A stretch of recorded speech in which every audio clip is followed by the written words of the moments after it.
നമസ്കാരം. ഇന്ന് പറയാൻ പോകുന്നത് സ്പോർട്സിനെ കുറിച്ചല്ല. ഒരു വ്യത്യസ്തമായൊരു ടോപ്പിക്കാണ് ഇന്ന് അവതരിപ്പിക്കാൻ പോകുന്നത്. നമ്മൾ പല ആളുകളും, എന്നെ ഫോളോ ചെയ്യുന്ന ഒരുപാട് പേര് സെയിൽസ് ഫീൽഡിൽ വർക്ക് ചെയ്യുന്നുണ്ടായിരിക്കും. സെയിൽസ് ആൻഡ് മാർക്കറ്റിംഗ് ഫീൽഡിൽ വർക്ക് ചെയ്യുന്ന ഒരുപാട് പേരുണ്ടായിരിക്കും. അവർക്ക് വേണ്ടിയിട്ടുള്ള ചെറിയൊരു ടിപ്പ് പലർക്കും അറിയുന്നത് തന്നെ ആയിരിക്കും.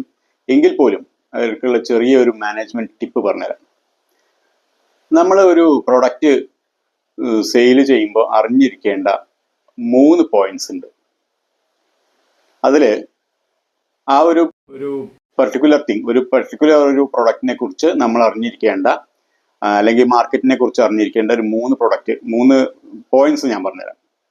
ആദ്യത്തെ ഒരു പോയിന്റ് ആണ് from where the sales is coming.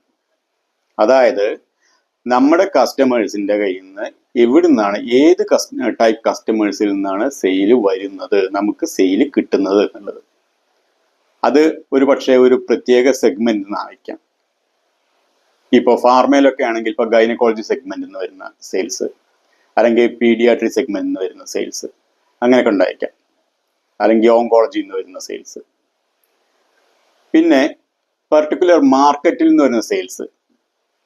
ഇപ്പോൾ ചില സാധനങ്ങൾ ചില പർട്ടിക്കുലർ മാർക്കറ്റിൽ വളരെ നല്ല രീതിയിൽ ചിലവാകും. അപ്പോൾ ആ മാർക്കറ്റ് എങ്ങനെ കണ്ടെത്തണം എന്നുള്ളതാണ് അതിൽ പ്രധാന പോയിന്റ്. പിന്നെ ഇപ്പോൾ ഏതെങ്കിലും ഒരു പർട്ടിക്കുലർ മാർക്കറ്റിൽ പ്രത്യേക സാധനം ചിലവാകും.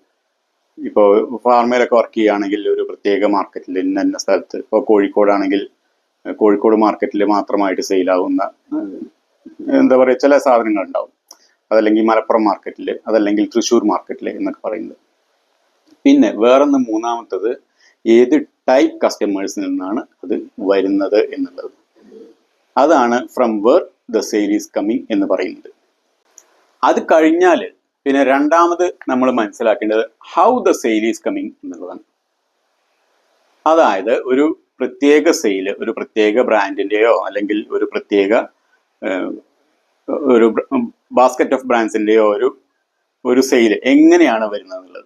അത് ചിലപ്പോൾ USP വഴിയാവും, യുണീക്ക് സെല്ലിംഗ് പോയിന്റ്സ്. നമ്മുടെ കോമ്പറ്റീറ്റർക്കൊന്നും ഇല്ലാത്ത ചില സെല്ലിംഗ് പോയിന്റ്സ്, യുണീക്ക് ആയിട്ടുള്ള പ്രോഡക്റ്റ് ആണെങ്കിൽ ആ സെയിൽ അങ്ങനെ വരുന്ന ചില മാർക്കറ്റുകളുണ്ട്. അത് മനസ്സിലാക്കുക. അതല്ലെങ്കിൽ അഡ്വർടൈസ്മെന്റ് ത്രൂ വരുന്ന സെയിലായിരിക്കാം. ഒരു പക്ഷേ നമുക്ക് വിവിധ മീഡിയകളിലെ അഡ്വർടൈസ്മെന്റ് കൊടുക്കുന്നത് കണ്ടിട്ട് ആളുകൾ വന്ന് വാങ്ങുന്ന ഒരു സെയിൽ, ഒരു പർട്ടിക്കുലർ ബ്രാൻഡിന്റെ. ഇപ്പൊ നമ്മളൊരു എന്താ പറയുക, ഒരു ഹൗസ് ഹോൾഡ് സാധനം, എന്തെങ്കിലും സാധനം വാങ്ങുകയാണെന്ന് വിചാരിക്കാം. അപ്പൊ അതിന് എങ്ങനെയാണ് അഡ്വർടൈസ്മെന്റ് കൊടുത്തിട്ട്, ഇപ്പൊ റൈസ് ആണെങ്കിൽ അതിന്, അതല്ല വേറെ എന്തെങ്കിലും സാധനങ്ങൾ, ഇപ്പോൾ വാഷിംഗ് പൗഡർ ആണെങ്കിൽ അതിനൊക്കെ സെയിൽ വരുന്നത് ചിലപ്പോൾ അഡ്വർടൈസ്മെന്റ് ത്രൂ ആയിരിക്കാം. അതേസമയം തീരെ അഡ്വർടൈസ്മെന്റ് അല്ലാത്ത സാധനങ്ങളുണ്ട്. അത് ത്രൂ റെപ്രസെന്റേറ്റീവ്, അതല്ലെങ്കിൽ സെയിൽസ്മാൻ, അതല്ലെങ്കിൽ എക്സിക്യൂട്ടീവ്, അവരുടെ കഴിവ് കൊണ്ട് വരുന്ന സെയിലുകൾ ഉണ്ടായിരിക്കാം. അതല്ലെങ്കിൽ മൗത്ത് പബ്ലിസിറ്റി കൊണ്ടുവരുന്ന വേറെ സെയിലുകൾ ഉണ്ടായിരിക്കാം. അതുമല്ലെങ്കിൽ സ്പെഷ്യൽ പ്രൊമോഷണൽ ഓഫേഴ്സ് കൊടുത്ത് നമ്മൾ വരുത്തുന്ന ചില സെയിലുകൾ ഉണ്ടായിരിക്കാം. കോമ്പറ്റീറ്റർ ആക്ടിവിറ്റി നോക്കി മാർക്കറ്റ് സ്റ്റഡി ചെയ്ത് നമ്മൾ വരുത്തുന്ന, സ്പെഷ്യൽ പ്രൊമോഷൻ കൊടുത്ത് വരുത്തുന്ന ചില സെയിലുകൾ ഉണ്ടായിരിക്കാം. ഇതാണ് how the sale is coming. ഇനി അത് കഴിഞ്ഞാൽ നമുക്ക് മൂന്നാമതൊരു സ്റ്റേജും കൂടിയുണ്ട്, how long the sale will come. ഈ സെയില് എത്ര കാലം വരും എന്നുള്ളതാണ് അതിൽ ഇമ്പോർട്ടൻ്റ് ആയിട്ടുള്ളത്. അതായത് നമ്മൾ കണ്ടുപിടിച്ചു എവിടെ നിന്നാണ് സെയിൽ വരുന്നത്, അതെങ്ങനെയാണ് വരുന്നത്, ഇനി അത് എത്ര കാലം വരും.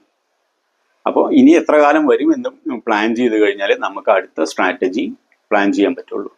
ഈ എത്ര കാലം വരും എന്നതനുസരിച്ച് ആ കസ്റ്റമറെ ഹോൾഡ് ചെയ്യുന്നതിനുള്ള, കസ്റ്റമറെ റിറ്റെയിൻ ചെയ്യുന്നതിനുള്ള സ്ട്രാറ്റജികൾ അത് ചെയ്യുന്നതിന് കൂടെ, അതിന്റെ ഫോളോ അപ്സ് എടുക്കുന്നതിന് കൂടെ തന്നെ ഇമ്പോർട്ടൻ്റ് ആണ് ആഡ് ഓൺ കസ്റ്റമേഴ്സ്, പുതിയ കസ്റ്റമേഴ്സിനെ ആഡ് ചെയ്യുന്നത് എന്നുള്ളത്. സെയിൽസ് ഇൻക്രീസ് ചെയ്യാനോ അതല്ലെങ്കിൽ നഷ്ടപ്പെടാവുന്ന സെയിലിനെ മെയിൻറ്റെയിൻ ചെയ്ത് മാനേജ് ചെയ്യുന്നതിനോ വേണ്ടിയിട്ടാണ് how long the sale will come എന്ന് നോക്കുക. അപ്പോൾ അങ്ങനെയാണെങ്കിൽ നമുക്ക് തടിക്ക് വലിയ കുഴപ്പമില്ലാത്ത വിധത്തിൽ സെയിൽസ് മീറ്റിംഗ്സിൽ എണീറ്റ് നിൽക്കാൻ, സുഖമായിട്ട് ക്ലാപ്പ് കിട്ടാനും പറ്റും.